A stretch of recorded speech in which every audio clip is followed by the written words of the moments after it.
పొరుగువాడు ఎవడైనా కానీ ఏ స్థితిలో ఉన్నా కానీ మానవుడు అయ్యి ఉంటే నాకు రియలైజేషన్ అనిపించిందో క్యారెక్టర్ మీద వర్క్ చేయాలి. దేవుని యొక్క మహాకృపలో మీ అందరికీ కూడా వీడియోకి స్వాగతం పలుకుతున్నాను. మానవత్వం, మతోన్మాదం, ఈ రెండు విషయాలపైన బలభద్రాపురంలో జరుగుతున్నటువంటి మీటింగ్స్లో బ్రదర్ షఫీ, అంతేకాకుండా అక్కడ ఏర్పాటు చేసినటువంటి ఐ ఫర్ గాడ్ మినిస్ట్రీస్ అధినేత బ్రదర్ విజయప్రసాద్ రెడ్డి గారు ఆ ప్రాంతంలో ఒక ఘనమైనటువంటి మీటింగ్స్ని ఏర్పాటు చేశారు. ఆ మీటింగ్స్లో ఈ ప్రస్తావన తీసుకొచ్చినప్పుడు చాలా చక్కగా అక్కడ మాట్లాడటము ప్రస్తావించబడింది. అంతేకాకుండా పాత షఫీ, కొత్త షఫీ అని కూడా వాళ్ళు మాట్లాడారు. మన భారతదేశం యొక్క గీతమును కూడా పాడారు. అంతేకాకుండా ప్రేమ అంటే ఏంటి, మానవత్వం అంటే ఏంటి, మతోన్మాదం అంటే ఏంటి కూడా వాళ్ళు మాట్లాడుతున్నారు. ఆ మాటలన్నీ కూడా వినాలి, మనం ఇంకా నేర్చుకోవాలి. అంటే అందులో ఉన్నటువంటి విషయాలు ఇంకొంచెం క్లారిటీగా అక్కడ మాట్లాడుతున్నటువంటి మాటల్లో కొన్ని సత్యాన్ని మనం కూడా నేర్చుకోవడానికి ప్రయత్నం చేద్దాం. ముందుగా మీ అందరికీ కూడా ఈ వీడియోకి స్వాగతం పలుకుతున్నాను. వెల్కమ్.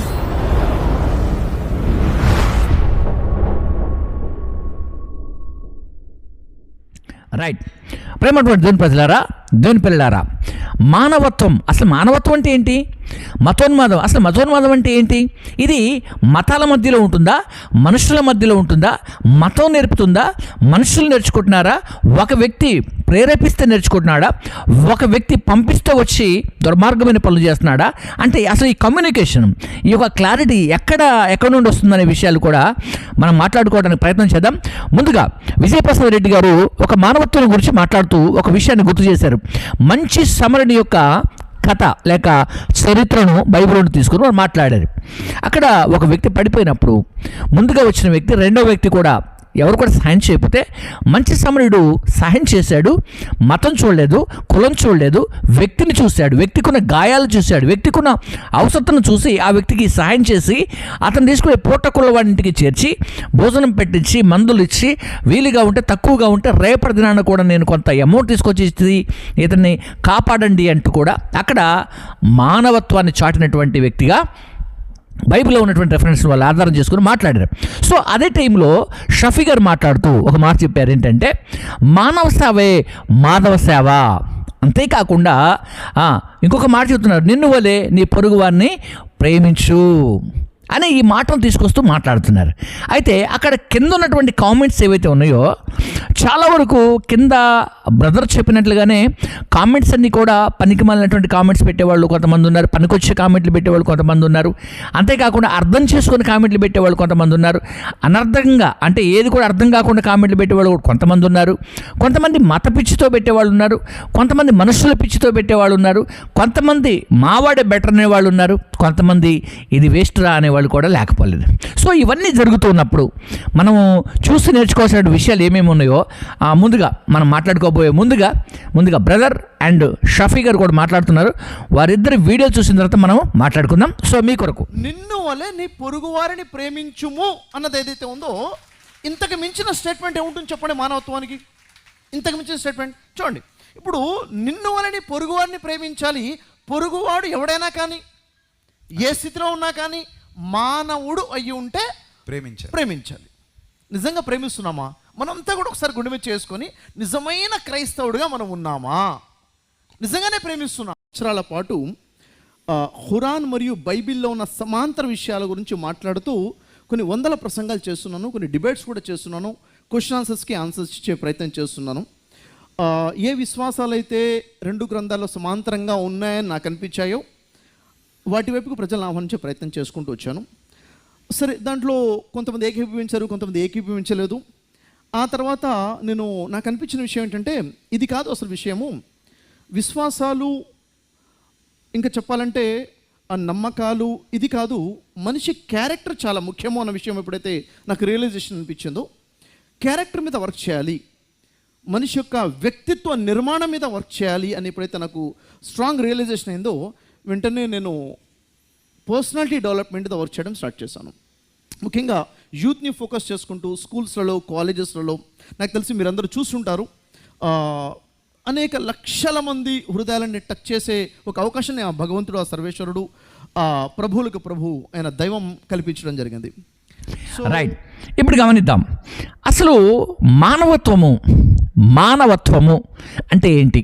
ప్రతి గ్రంథం ఇంకొక వ్యక్తిని చంపమని, లేకుంటే ఇంకొక వ్యక్తి పైన అన్యాయం చేయమని, ఇంకొక వ్యక్తిని దోచుకోమని, ఇంకొక వ్యక్తిని అలా చేయమని, ఇంకొక వ్యక్తిని ఏదైనా చేయమని చెప్పేసి గ్రంథాలు బోధిస్తున్నాయా, మనసులు బోధిస్తున్నారా అనే విషయాన్ని కూడా తీసుకొస్తే చాలా బాగుండేది. ఇక్కడ ఈ పాయింట్ ఒకటి బ్రదర్ వాళ్ళు తీసుకోవటం మరి ఆగారు అక్కడ. ఎందుకంటే షఫీ గారు ఖురాన్, బైబుల్, అలాగే భగవద్గీత కూడా పట్టుకొని వచ్చారు, 3 పట్టుకొని వచ్చారు. కాబట్టి వారు చూపిస్తున్నటువంటి మాటలు అన్నీ బాగున్నాయి, బట్ ఇది కూడా ఇంక బాగుండేదని నేను అనుకుంటున్నాను. అంటే ప్రపంచంలో, నాట్ ఓన్లీ ఇండియా, ప్రపంచంలో గ్రంథాల వల్ల ప్రాబ్లమ్స్ వస్తున్నాయా, మనుషుల వల్ల ప్రాబ్లమ్స్ వస్తున్నాయా, మనుషులు ప్రేరేపిస్తే ప్రాబ్లమ్స్ క్రియేట్ అవుతున్నాయా, గ్రంథాలు ప్రేరేపిస్తే క్రియేట్ అవుతున్నాయనే విషయాన్ని కూడా తీసుకుంటే బాగుండేది. బట్ ఏదేమైనప్పటికీ కూడా వారు మానవత్వం గురించి తీసుకున్నారు కాబట్టి దీని డెఫినేషన్ బైబిల్లో ఏం చెబుతా ఉందనే విషయాన్ని నేను కొంత క్లారిటీ ఇవ్వాలని చెప్పేసి వీడియో చేస్తున్నాను కదా. సో మీ అందరికీ కూడా ఇప్పుడు నేను క్లారిటీ ఇవ్వాలని ఇష్టపడుతున్నాను. ఎస్, ఇప్పుడు బ్రదర్ వాళ్ళు చెప్పినటువంటి మానవత్వం బాగుంది, నేను వాళ్ళని పొరుగువారిని ప్రేమించమంటాం కూడా బాగుంది. కానీ ప్రేమించాలి కదా, అర్థమవుతుందా? ఇప్పుడు బైబిల్లో ఏముంటుందంటే, బైబిల్ ప్రకారంగా గలతీ పత్రిక 5వ అధ్యాయం 22వ వచనంలో ఫ్రూట్ ఆఫ్ ద స్పిరిట్, ఆత్మ ఫలాలు అని ఉంటాయి. సో వాటిని గురించి మనం కొంచెం మాట్లాడుకుందాం. ఎందుకు ఆ మాట్లాడుకోవాలనో ఇక్కడ రాస్తూ ఉంటాడు. ఏమండి, అందులో లక్షణాలు లేకుంటే ప్రేమను వివరించటము అనేది ఇక్కడ రాయబడింది. గలతీ రాసిన పత్రిక 5వ అధ్యాయం 22-23లో వివరించినటువంటి 9 లక్షణాలు ఇక్కడ రాయబడ్డాయి. అందులో మొట్టమొదటిగా ప్రేమ, లేకుంటే సంతోషం, సమాధానం అని ఇక్కడ రాయబడ్డాయి. అయితే ఇవన్నీ కూడా ఇక్కడ రాయబడ్డాయి. ఇక్కడ ఒక మాట వాడారండి, చాలా మంచి మాట వాడారు. క్రైస్తవులకే ప్రేమ లేదు. Super, very good. హిందువులకే ప్రేమ లేదు. సూపర్. ఇస్లాం పైన, ఇస్లాంలో ఉన్నటువంటి వారికే పడతలేదు. అంటే ఇక్కడ ఆ వ్యత్యాసము ఇక్కడ వీరిలోనే ఉంది అని మాట్లాడినటువంటి మాట. Right, very good. నేను కూడా ఐ అగ్రీ విత్ యూ, మీ మాటలో నేను కూడా యాక్సెప్ట్ చేస్తూ ఉన్నాను. నిజంగా క్రైస్తవులకే పడదండి, రియల్. ఎందుకు పడదు? Denomination feeling. నా సిద్ధాంతమే గొప్పది, నేను బోధించేదే పర్ఫెక్ట్. నేనేమంటానంటే బైబిల్ ఒకటే. ఓకే, బైబిల్ ఒకటే. అసలు బైబిల్ ఒకటే అయినప్పుడు బైబిల్ చదివిన ప్రతి ఒక్కరు కూడా ఒకే ఆలోచనలో ఉండాలి కదా, ఒకే తలంపులో ఉండాలి కదా, ఒకే ప్రేమలో ఉండాలి కదా. ఎందుకు ఉండలేకపోతున్నారు? అసలు ఈ డినామినేషన్లు ఎందుకు పుట్టుకొచ్చాయి? ఇవన్నీ లేకుండా ఉంటే క్రైస్తవ్యాన్ని ప్రేమించేది. కానీ ఇక్కడ ప్రేమ లేకుండా వెళ్ళిపోవటానికి గల ప్రథమ కారణం, నేను చూసినటువంటి కారణం ఏంటంటే, డినామినేషన్తో పాటు ఒక వ్యక్తి చక్కగా బ్రతుకుతుంటే వారవలేని తనం. ఇది చాలా ప్రాముఖ్యమైనటువంటి విషయాలు. సో ముందుగా చూద్దాం ఒకసారి ఏం చెబుతున్నాడు ఇక్కడంటే, నెంబర్ 1 ప్రేమ లేక లవ్. దేవుని ప్రేమ ఇతరుల పట్ల ఎట్లా ఉంటుందంటే, ఆయన లోకమును ఎంతో ప్రేమించను. ఆయన ప్రేమలో ఎలాంటి మచ్చ లేదు, ఎలాంటి డాగు లేదండి. దేవుడు లోకమును ఎంతో ప్రేమించను. అర్థమవుతుందా? దీంట్లో ఎలాంటి మార్పు లేదు. కానీ మన ప్రేమలో చాలా డిఫరెన్స్ ఉన్నాయి. చాలా మరి కోల్పోతున్నటువంటి విషయాల్లో కూడా మనం ఎప్పటికి కూడా పట్టించుకోం. నాకెందుకులే అనుకుంటాం, నా పక్కవాడి గురించి నేను ఎందుకులే అనుకుంటానే తప్ప ఎప్పటికి కూడా నాకు అవసరమని అనుకునేవాళ్ళు లేరు. కారణం ఏంటంటే, వాళ్ళంటే ఇతనికి పడదు, వీళ్ళంటే వాళ్ళకి పడదు. ఇప్పుడు గమనిద్దాం. ఇంకొక విషయం ఏంటంటే, సంతోషం, సమాధానం, దీర్ఘశాంతం. ఏమండి, ఇవన్నీ కూడా దయ, మంచితనం, విశ్వాసం, సాత్వికం, ఆశా నిగ్రహం, ఇవన్నీ కూడా ఉన్నాయి. ఓకేనా? రైట్, ఇవన్నీ ఉన్నాయి. రైటే. ఇప్పుడు మతోన్మాదం అనేది ఒక ప్రత్యేకమైన కేటగిరీ. అంటే భూమిలోకి వెళ్ళి పుట్టిందా? అర్థమవుతుందా? భూమిలోకి వెళ్ళి ఏమైనా పుట్టిందా? మొదటి కాలంలోనే, ఆదాము అవ్వల కాలంలోనే 2 అన్నదమ్ములు ఉన్నారు. అక్కడ 3వాడు కూడా లేడు, 2 ఉన్నారు. ఏమండి, అసలు కహీను వెళ్ళి తమ్ముడిని చంపేస్తాడు. గమనించండి, ఇది మతోన్మాదం కాదా? ఎదురుగా ఉన్న తన సహోదరుణ్ణి చంపేస్తాడు. అందుకే బైబిల్ ఏం చెబుతా ఉంది, కనిపించే నీ సహోదరుని ప్రేమించలేకపోతున్నటువంటి నువ్వు కనిపించని దేవుని ఎలా ప్రేమిస్తున్నావు అంటే ఎలా నమ్మాలా అని చెప్తా ఉంది. సో ప్రేమలో డంబము లేదు, మత్స లేదు, డాగు లేదు. రైటే. అంటే దీన్ని బట్టి చూస్తే ఏం జరుగుతూ ఉంది, గ్రంథాలు మంచిగానే బోధిస్తున్నాయి, కానీ మనుషులే మతోన్మాదులు అవుతున్నారు. కారణం ఏంటంటే ఆ జీన్స్ లేదా ఆ ప్రేరేపణ. ఏమండి, ఆ ప్రేరేపణ, ఎవరి ప్రేరేపణ ఇక్కడ మనం అనుకుందాం? ఎవని ఇంటి ముందు పాపము పొంచి ఉంటుందో ఆ పాపములో ఉన్నటువంటి ప్రతి వ్యక్తి కూడా ఒక మతోన్మాదిగా మారతాడు. అర్థమవుతుందా? వానికి జాలి, దయ, కరుణ ఏముండవు. సో కొంతమంది కింద కామెంట్లు పెడుతున్నటువంటి వారిలో ఇంకొక లిస్ట్ చూశాను. మరి ఎవరిలో నుంచి టెర్రరిస్టులు వచ్చారు, ఎవరిలో నుంచి వాళ్ళు వచ్చారంటూ కూడా కొంతమంది అక్కడ కామెంట్ చేసే వాళ్ళు కూడా ఉన్నారు. ప్రేమటువంటి స్నేహితులారా, ఎవరైనప్పటికీ కూడా మనుషులేనండి, ఎవరైనప్పటికీ కూడా మనుషులు. కాబట్టి ఈ మతోన్మాదం, ఈ మానవత్వం వర్ధిల్లాలి అంటే ముందుగా ప్రతి ఒక్కరు కూడా సైకాలజీగా, ఫిజికల్గా ప్రతి ఒక్కరు కూడా ఆలోచన చేయవలసింది ఏంటంటే ఎవరి గ్రంథాన్ని వాళ్ళు చక్కగా చదవాలండి, ఎవరి గ్రంథాన్ని వాళ్ళు చక్కగా పాటించాలి. అప్పుడే మన భారతదేశంలో మానవత్వం వర్ధిల్లుతుంది, మతోన్మాదం అంతమవుతుంది.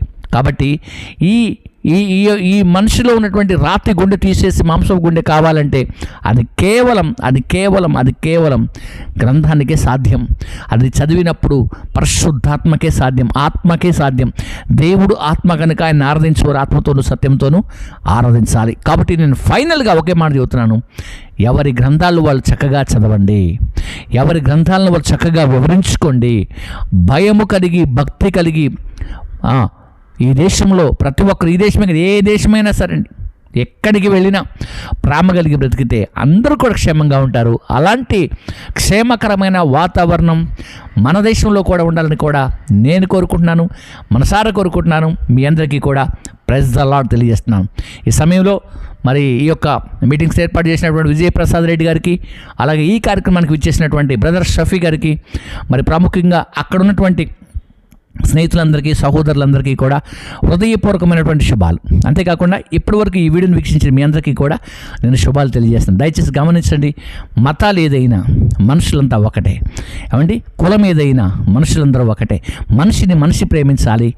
గమనించి చాలామంది కుక్కలను ప్రేమిస్తూ ఉంటారు, ఏమండి, పక్షుల్ని ప్రేమిస్తూ ఉంటారు. మరి కొంతమంది ప్రతిదాన్ని, చెట్లని, మొక్కల్ని చాలామంది ప్రేమిస్తూ ఉంటారు, మనిషి కంటే ఎక్కువ ప్రేమిస్తారు. సో వాటిని ప్రేమించినట్లుగానే వీటిని కూడా ప్రేమించండి.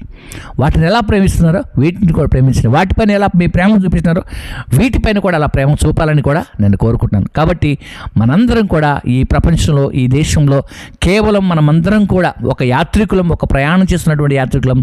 ఒక దినాన మన యొక్క యాత్ర ముగించబడుద్ది. ముగించబడినటువంటి ఈ సమయంలో మనమందరం కూడా తిరిగి ఒక దినాన ఈ భూమిని విడిచి వెళ్ళిపోవాల్సిందే.